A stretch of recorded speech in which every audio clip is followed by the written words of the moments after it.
Proclami Novax sono comparsi stamattina sulle mura esterne della scuola Ellero di Udine, da poco ritinteggiate. Indaga la Digos, che analizzerà le immagini della sorveglianza, condanna delle istruzioni e dei presidi. 1800 vaccinazioni per bambini prenotate nelle prime 4 ore dopo l'apertura delle agende. Le somministrazioni in regione partiranno giovedì al Burlo di Trieste. Il caso Petrillo è tornato in tribunale a Udine. Oggi a prendere la parola è stata la consulente della difesa, ma l'ex assistente sanitaria, accusata di aver finto di vaccinare centinaia di bambini, non si è vista in aula. Udine ha deciso a Capodanno spettacolo pirotecnico silenzioso e fuochi saranno lanciati dal castello. Il concerto di Natale del 23 dicembre sarà proposto in diretta da Telefriuli. De Agostini torna a Tamai, Favaro nuovo mister della Maranese. Queste le novità di oggi nel mondo del calcio dilettanti.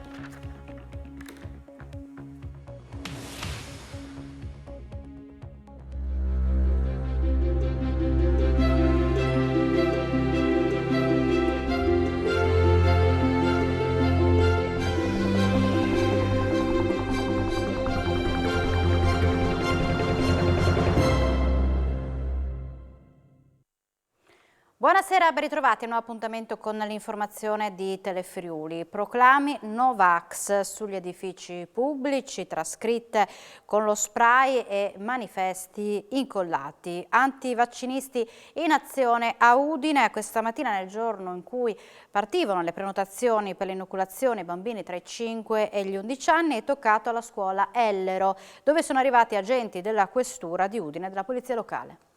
A Udine è caccia agli ignoti Reiter Novax che da alcuni giorni stanno deturpando le pareti di edifici pubblici della città con i loro proclami.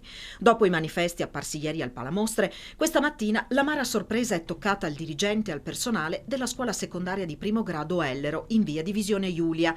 Le 2 facciate del corpo centrale dell'edificio sono state ricoperte da frasi antivacciniste come "governo nazista", "il vaccino uccide", "il vax uccide", "salva tuo figlio", "il vero virus è il nazismo". Tutte le scritte sono accompagnate della sigla che rimanda al gruppo antivaccinista che si firma con la lettera W cerchiata. Ingenti danni al plesso scolastico, da poco ritinteggiato e riaperto a settembre dopo una lunga ristrutturazione. Sul posto, dopo l'allarme lanciato dal preside, sono giunti gli agenti della polizia locale e gli uomini della questura. L'imbrattamento, emerso all'alba di questa mattina, avviene nel giorno in cui partono le prenotazioni per i vaccini destinati agli under 12, che vedranno le prime inoculazioni ai bambini tra i 5 e gli 11 anni a partire da giovedì 16 dicembre al Burlo Garofalo di Trieste, da domenica 19 dicembre all'Ente Fiera di Udine e da lunedì 20 dicembre nella Cittadella della Salute a Pordenone. Un comportamento inqualificabile, anche perché questo non è esprimere dissenso. Così l'Associazione Nazionale dei Presidi della provincia di Udine condanna duramente le scritte Novax sui muri della scuola media Ellero di Udine. Per il sindaco Pietro Fontanini è un attacco intollerabile alla politica e quanti si stanno vaccinando per contenere i contagi e alla cultura. L'Associazione dei Presidi della provincia di Udine condanna duramente gli autori delle scritte alla scuola Ellero e definisce inqualificabile il loro comportamento. Questo non è esprimere dissenso, questo è offendere un luogo che tra l'altro è il luogo deputato ad educare alla formazione, all'educazione al pensiero, la capacità critica e quindi queste scritte, tra l'altro su una scuola appena ristrutturata, veramente sono una cosa che è inaccettabile e che condanniamo fermamente. Anche l'amministrazione comunale di Udine condanna duramente quanto accaduto alla Ellero. Il sindaco Pietro Fontanini lancia un appello agli eventuali testimoni, invitandoli a denunciare gli autori delle scritte. Condanna in maniera forte perché sono parole scritte assurde nei confronti del governo, nei confronti di chi si sta vaccinando. Bisognerebbe solo vergognarsi, ma io spero che oltre alla vergogna queste persone responsabili siano individuate e sia inflitta loro la pena di ripulire i muri. Probabilmente dovremmo farlo noi prima di trovare i responsabili e quindi a noi dispiace molto che ci siano state oggi in città queste scritte. In un luogo pubblico come una scuola media certe frasi lascia veramente allibiti. E intanto partono le prenotazioni per i vaccini dai bambini dai 5 ai 11 anni e sono 1800 le vaccinazioni prenotate in sole 4 ore. Si sono aperte appunto questo pomeriggio alle 14, mentre le somministrazioni in regione scatteranno giovedì. Alle 18 di oggi, come riferisce il vicepresidente della regione Riccardo Riccardi, le prenotazioni sono state 1800. Fino al 31 dicembre saranno disponibili circa 3000 posti, mentre nelle prime 2 settimane di gennaio sarà possibile effettuare complessivamente 6.000 prenotazioni. L'offerta sarà comunque modulata sulla base dell'andamento delle prenotazioni, tenendo conto delle richieste registrate nelle prime giornate di apertura delle agende. La platea potenzialmente vaccinabile nella fascia 5-11 anni in Friuli Venezia Giulia è formata da circa 68.000 bambini. La gestione commissariale ha previsto l'invio in regione di circa 30.000 dosi a dicembre, mentre a gennaio dovrebbero arrivarne altre 6.000, per cui al momento la programmazione prevede l'inoculazione del vaccino a circa 18.000 bambini, in modo tale che con le disponibilità stabilite si possa garantire la doppia vaccinazione. Le prenotazioni si potranno effettuare con gli stessi metodi utilizzati fino ad oggi anche per le altre fasce d'età. E scatta domani l'obbligo vaccinale per il personale dei comparti sanità, difesa, istituti penitenziari e scuola. Per gli istituti scolastici da domani sarà disponibile un'app per i controlli. Gli insegnanti e gli amministrativi avranno 5 giorni di tempo per regolarizzarsi, pena la sospensione. Da domani scatta l'obbligo vaccinale per tutto il personale della scuola che in una percentuale del 4-5% non si è ancora vaccinato e in molti casi non ha alcuna intenzione di farlo. Immagino che da domani dovrò iniziare a segnalare questa cosa alle persone interessate e so però che già qualcuno, ecco questo me l'hanno già comunicato, qualcuno si sta adeguando anche all'obbligo vaccinale. E da domani sarà attiva la super app, quella che cioè ci permetterà attraverso un sistema interoperabile con altre piattaforme di verificare le persone vaccinate e non vaccinate tra il nostro personale, e noi dovremo prendere atto del fatto che alcuni non sono vaccinati e invitarli ad adempiere all'obbligo. Il personale continuerà a lavorare alle condizioni di prima, ossia con il Green Pass semplice. Avrà 5 giorni di tempo per presentare la documentazione che attesta l'avvio dell'iter per la vaccinazione o l'eventuale condizione che non gli consente di essere vaccinato, certificata dal medico di famiglia, che però deve avere anche la funzione di vaccinatore. E trascorsi i 5 giorni, in mancanza di documentazione, scatta la sospensione. Scatta la sospensione e scattano anche delle sanzioni. La sanzione sia nel momento in cui si continua a lavorare in violazione dell'obbligo vaccinale, non immediatamente. Come detto, sono partite oggi le prenotazioni per le vaccinazioni anti-Covid per i bimbi dai 5 agli 11 anni. Abbiamo sentito quali sono gli orientamenti di genitori e famiglie. Prevalgono i favorevoli, anche se con qualche perplessità, ma c'è chi pensa che non ci sia necessità di vaccinare i più piccoli. Via alle prenotazioni per i vaccini, la fascia 5-11 anni, insomma qual è la sensazione? Ecco. Allora, credo che nonostante nessuno faccia il vaccino a cuor leggero, soprattutto per i minori, in questo momento sia l'unica arma per sconfiggere, diciamo, questa pandemia di cui non si vede la fine. Quindi io vaccinerò mio figlio, ecco. Tutti i vaccini hanno qualcosa, no? Possono fare qualcosa, ma per questo non è che non si devono fare, insomma. No, io sono favorevole. Sono contraria e ritengo che sia una grandissima responsabilità scegliere per delle creature così piccole esposte a una cosa così grande, e penso anche però che abbiano un sistema immunitario molto forte. E lei che cosa ne pensa? Ha figli? Ma sì, guarda, ne ho uno piccolo e una di 9, sono favorevole, dai, visto anche la situazione che c'è in questo momento. Credo che l'unica soluzione sia il vaccino, anche se ultimamente non è che sia andato molto bene, però non vediamo altre strade adesso. Da prenotare? Ma adesso vediamo, adesso è appena uscito, quindi vediamo, però penso di sì. Se sarà obbligatorio lo facciamo. Altrimenti? Altrimenti no. Ho una nipote di 8 anni, gli altri 2 hanno 6 anni, per cui penso che rientrino anche gli altri. E cosa si dice in famiglia? Ma in famiglia siamo tutti favorevoli, anche perché mio figlio più grande è biologo, per cui è favorevole alle vaccinazioni. Probabilmente faranno le prenotazioni, sì. 7 oggi le persone morte con Covid. In Friuli Venezia Giulia 2 uomini e una donna di 186 e 87 anni di Trieste, un 57enne di Muggia, una donna di 99 anni di Ronchi dei Legionari, una di 95 anni di Grado e una di 89 anni di Pordenone. 28 i pazienti di terapia intensiva e 313 quelli curati in altri reparti. 458 nuovi casi da 6.440 tamponi molecolari, il 5,59%. E da oltre 23.200 test rapidi, 0,42%, 6 i positivi tra i dipendenti delle aziende sanitarie, 2 tra gli operatori delle case di riposo e 7 contagi tra gli ospiti delle strutture per anziani, oltre 7.750 le persone in isolamento.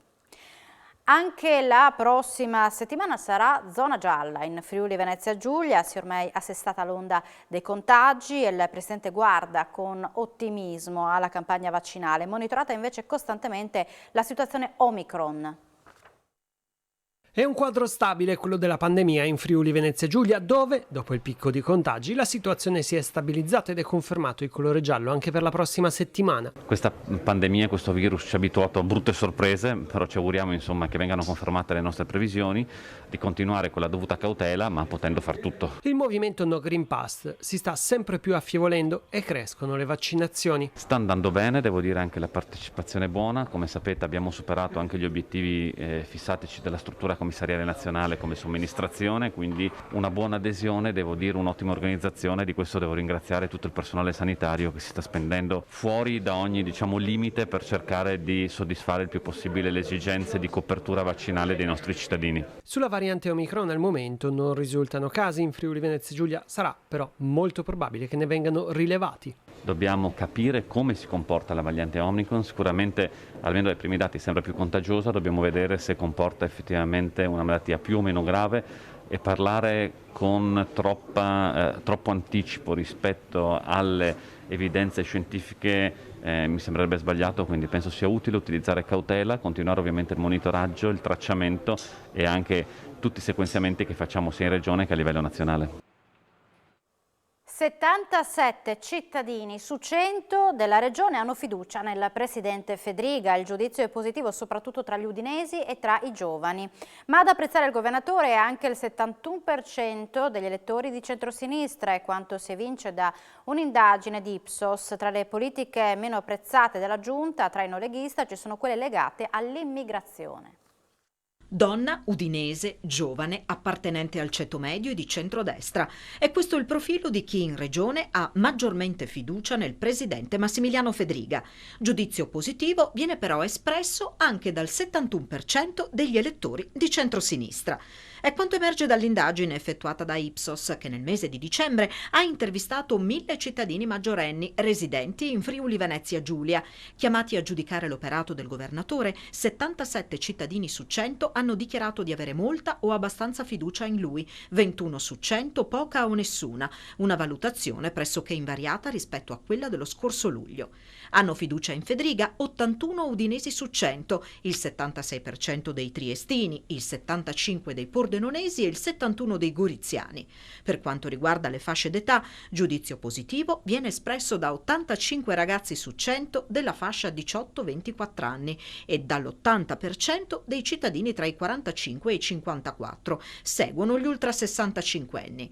Quanto alla collocazione politica degli intervistati, nel centrodestra apprezza l'operato di Fedriga il 93%, nel centrosinistra il 71% e nell'area di centro il 75%. L'85% degli intervistati da Ipsos, inoltre, esprime apprezzamento per l'operato di Fedriga nella gestione dell'emergenza Covid, il 14% poco o per niente. A luglio le percentuali erano rispettivamente 86 e 11. Fa sicuramente piacere, commenta così Fedriga il risultato dell'indagine, ma è soprattutto uno stimolo a continuare a lavorare meglio per i cittadini e per il territorio, con la speranza di superare presto la pandemia e di tornare alla normalità. Rispetto a 5 mesi fa peggiora leggermente il giudizio sull'operato della giunta regionale. A dicembre è considerato molto o abbastanza efficace dal 69% degli intervistati contro il 71% di luglio, poco o per niente dal 26% contro il precedente dato del 22%. Quanto all'operato della giunta a Fedriga, il maggiore apprezzamento dei 1000 cittadini intervistati riguarda temi come lo smaltimento dei rifiuti, cultura e turismo, tutela dell'ambiente, servizi sociali e sanità. Il giudizio meno positivo riguarda invece immigrazione e politiche giovanili. Il caso di Emanuela Petrillo, l'ex assistente sanitaria accusata di aver finto di vaccinare centinaia di bambini tra Veneto e Friuli, è tornato nelle aule del Tribunale di Udine. Oggi a prendere la parola è stata la consulente della difesa, ma l'imputata non si è vista. Emanuela Petrillo ha scelto il silenzio. L'ex assistente sanitaria non è comparsa davanti ai giudici del Tribunale di Udine nemmeno oggi, nell'ultima udienza della fase istruttoria del processo che la vede accusata di aver finto di vaccinare centinaia di bambini tra Treviso, Udine e Codroipo dal 2009 al 2016. A rispondere alle domande del difensore, l'avvocato Paolo Salandin, è stata invece il medico legale padovano Mirella Libero, consulente per la difesa, che aveva partecipato all'analisi del siero ematico di 284 bambini, 159 dei quali trattati dall'imputata. Come affermarono gli esperti in incidente probatorio, i risultati, ovvero solo 23 individui con anticorpi per morbillo, indicavano che la Petrillo non avesse vaccinato i piccoli. Diverse le critiche mosse dal consulente all'analisi, a partire dal numero dei bambini sottoposti a indagine, il 3% di quelli trattati da Petrillo, così esiguo da non risultare statisticamente significativo. Inoltre, per l'esperta non si presero in esame la corretta conservazione del vaccino e le schede individuali dei bambini, elementi che avrebbero potuto dare ragione di un così basso numero di individui immunizzati. Sollecitata dalle parti civili, la consulente ha infine spiegato che dall'analisi risulta che solo il 15% dei bambini trattati dall'imputata avevano maturato una risposta immunitaria, mentre in quelli vaccinati da altri operatori negli stessi giorni con lo stesso lotto di farmaci il dato sale al 95%. L'inizio della discussione è previsto per l'inizio di febbraio 2022. Malore alla guida per un uomo di 47 anni di Trepogrande che questa mattina intorno alle 11 è stato trovato incosciente all'interno del suo veicolo che era riuscito ad accostare dopo essersi sentito male a Trepogrande. Colto da un arresto cardiocircolatorio, è stato soccorso dall'equipaggio di un'ambulanza che lo ha trasportato d'urgenza all'ospedale di Udine dopo essere stato intubato. È in prognosi riservata, in pericolo di vita. Anche 2 bambini sono rimasti coinvolti in un incidente stradale accaduto poco dopo le 11 di oggi lungo via Udine a Porpetto. 7 le persone presenti nelle 3 auto coinvolte nello schianto. Dopo l'allarme lanciato con una chiamata al 112, la centrale SORES di Palmanova ha inviato sul posto 2 ambulanze che hanno assistito le persone ferite ma non in maniera grave. Per la messa in sicurezza dei mezzi incidentati della sede stradale sono intervenuti i vigili del fuoco del distaccamento di Cervignano del Friuli. Una serata decisamente movimentata ieri sera per la sorella del premio Oscar Tom Hanks nella sua casa di Polcenigo, dove ha scelto di vivere da qualche anno. È andata a fuoco la lavatrice, ma i pompieri hanno limitato i danni. La donna, contattata dal sindaco, ha rassicurato che sta bene. Una disavventura che potrebbe aver avuto conseguenze peggiori, quella vissuta ieri sera da Sandra Hanks, la sorella del premio Oscar Tom Hanks, che vive da qualche anno a Polcenigo. Nella casa che condivide con il marito è andata a fuoco la lavatrice, forse a causa di un cortocircuito. Fortunatamente il tempestivo intervento dei vigili del fuoco ha evitato che le fiamme invadessero altre parti della casa, limitando i danni all'impianto elettrico. Alla fine si è trattato solo di tanta paura. Il sindaco di Polcenigo, Mario Della Toffola, si è subito attivato scrivendo un messaggio alla Hanks e ricevendo rassicurazioni sul suo stato di salute. La donna, giornalista e scrittrice, vive nella campagna di Polcenigo ormai da qualche anno. Nel 2017 ha sposato nella cittadina friulana Kevin Boyd, manager di case da gioco. Mamma di 4 figli, ha scelto di vivere a Polcenigo per la bellezza del paesaggio e l'aria che respira nella località, inserita tra i borghi più belli d'Italia.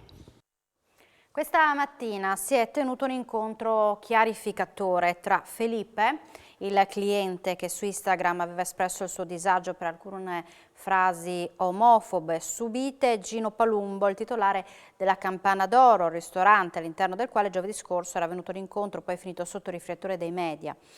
Al ritrovo hanno preso parte anche i dipendenti della pizzeria, la consigliera comunale Dem Sara Rosso e il presidente di Arcigay Friuli Luca Vida. I giorni seguenti all'episodio sono stati difficili per entrambe le parti a seguito della vasta eco mediatica, hanno spiegato Gino, Vida e Rosso. Proprio per trasformare un episodio spiacevole in un'occasione di crescita è stata accolta la proposta lanciata da Felipe, un corso di formazione sul linguaggio inclusivo, incentrato sulle buone pratiche nell'accoglienza. Le lezioni saranno organizzate da Arcigay Friuli e vi parteciperà tutto lo staff della pizzeria. Speriamo che questo possa essere il primo passo verso una società accogliente e verso ogni forma di diversità. Spiegano Gino, Vida e Rosso, che si augurano che il felice epilogo possa spronare anche altre realtà commerciali a chiedere lo stesso tipo di formazione.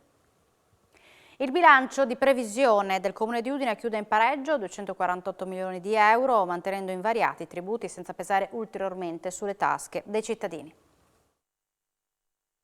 Mantenuta l'addizionale IRPEF allo 0,2 per 1000, confermato il piano degli investimenti, invariati sostanzialmente tributi, tariffe e spese per i servizi ai cittadini. Nessuna modifica per le aliquote IMU. Sono alcune caratteristiche del bilancio di previsione del Comune di Udine approvato dalla Giunta Comunale, che pareggia 248 milioni di euro.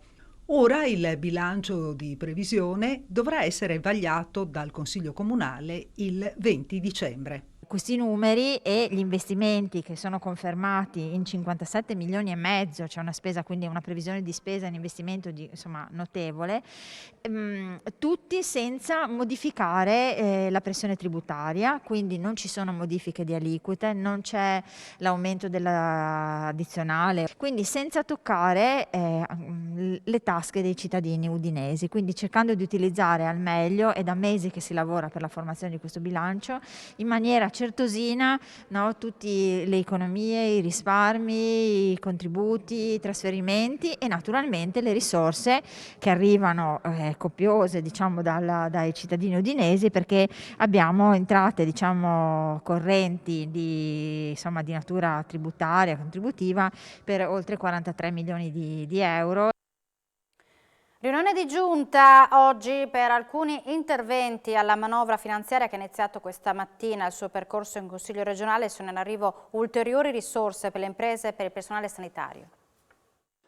La maratona del Consiglio regionale per approvare la legge di stabilità 2022 dal valore di 4,6 miliardi in Consiglio regionale si concluderà entro venerdì. La Giunta è intervenuta con ulteriori risorse contenute in un pacchetto di emendamenti per alcuni comparti. Penso a 15 milioni sul triennio per valorizzare il distretto della Sedia e l'area del Cividalese con progettualità pubblico-private sul mobile. Penso altresì all'iniziativa voluta dal collega Zanier per andare ad aiutare la promozione della filiera della vendita dei prodotti a chilometro zero da parte delle associazioni che operano nel settore primario.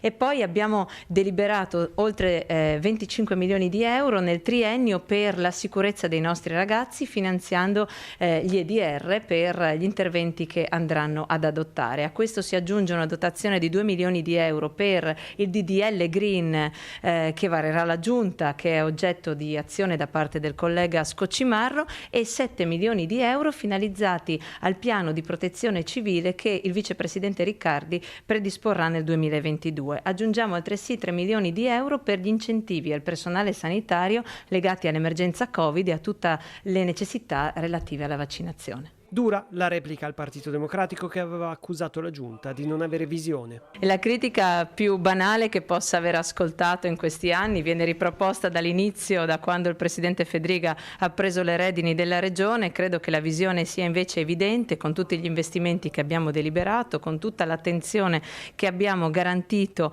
in tutti i settori principali della nostra comunità regionale. I dati dell'export e dell'attrattività di questo territorio lo dimostrano. Primo weekend a tutto esaurito sulla neve, soddisfazione da parte dell'assessore al turismo Sergio Midiobini, che rilancia si scia in sicurezza anche per il controllo del Covid.